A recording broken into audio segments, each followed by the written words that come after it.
Fala, filhotes, vocês estão vivos? No vídeo de agora nós vamos falar um pouquinho sobre a filosofia medieval do século VIII ao século XIV, sobre os principais temas da filosofia medieval, e vamos fazer uma leitura filosófica do saber e a iluminação divina segundo Santo Agostinho na carta a Paulina.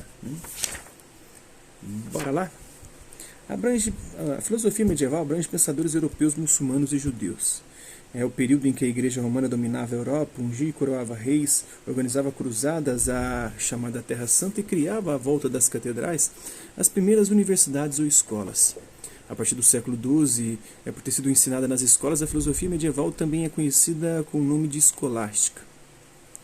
Nesse período nós temos a Santa Catarina de Sena, que viveu entre 1347 e 1380, uma filósofa e teóloga escolástica, grande pensadora do período medieval. A filosofia medieval teve como influência, e doutora da Igreja Católica também, A filosofia medieval teve como influências principais Platão, que viveu entre 427 e 347 a.C., e Aristóteles, que viveu entre 384 e 322 a.C. Porém, os medievais conheciam Platão interpretado pelo filósofo Plotino, que viveu entre 205 e 270 d.C., ou seja, através do neoplatonismo. E o Aristóteles, conservado e traduzido pelos pensadores muçulmanos, particularmente Avicena, que viveu entre 980 e 1037, e Averroes, que viveu entre 1126 e 1198. Essas traduções árabes também foram muito usadas por filósofos judeus, como Maimônides, que viveu entre 1138 e 1204. Também o Gersônides, que viveu de 1288 a 1344, e Crescas, que viveu entre 1340 e 1411, que pacificamente viveram em terras sob domínio muçulmano. Era o período de áureo do islamismo, chamado iluminismo islâmico muçulmano. Tinha uma grande tolerância a eles naquela época, uma tolerância que a gente já não vê mais hoje. Hoje essa intolerância é muito mais fruto de um ressentimento para com o Ocidente, da forma como se deu a história.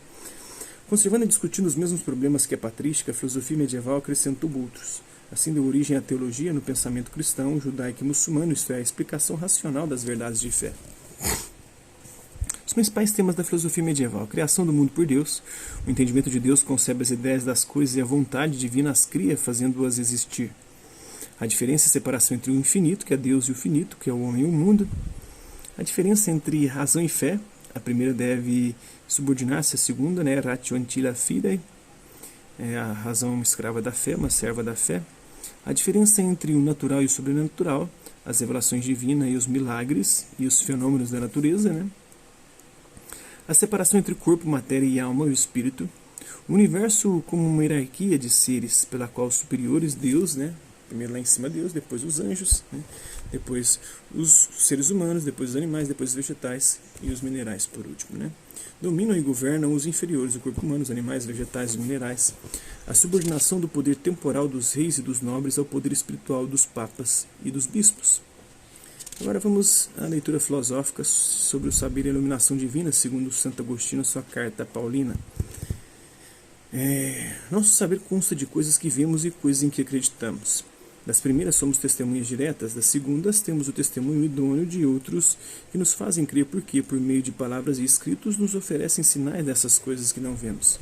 Podemos com razão dizer que há saber quando cremos em algo com certeza e dizemos que vemos com a mente essas coisas nas quais cremos, ainda que não estejam presentes aos nossos órgãos dos sentidos.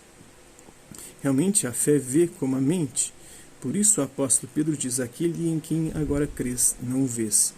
E disse o Senhor: bem-aventurados os que não viram e creram. Terás assim reconhecido a diferença entre ver com os olhos do corpo e com os olhos da mente, da alma, da fé. Crer se realiza com a mente e vê com a mente, e as coisas em que com essa fé cremos distam do olhar de nossos olhos. Por isso vejo a minha fé, mas não posso ver a tua, assim como tu vês a tua fé e não podes ver a minha. Pois ninguém sabe o que se passa no espírito que está em cada homem, até que venha o Senhor e ilumine os segredos das trevas e manifeste os pensamentos do coração, para que cada um possa ver não somente os seus, mas também os alheios. É isso aí. Espero que vocês tenham gostado do vídeo. Tem mais aqui um pouquinho, Outra característica marcante da escolástica foi o método por ela inventado para expor as ideias filosóficas, conhecido como disputa, ou disputatio, Apresentava-se uma tese que devia ser refutada ou defendida com argumentos tirados da Bíblia, de Aristóteles, de Platão ou dos padres da Igreja, da patrística, Assim, uma ideia era considerada uma tese verdadeira ou falsa dependendo da força e da qualidade dos argumentos encontrados nos vários autores, né? O argumento de autoridade.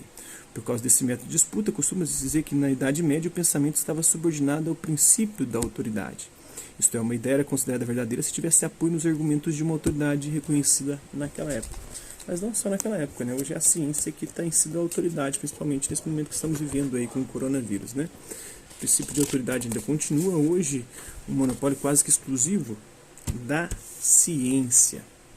Mas a filosofia também pensa em questões éticas e a própria religião nos dá alguns princípios também para nos orientar na condução de nossas vidas. É isso aí. Hasta la vista, babies. Até a próxima.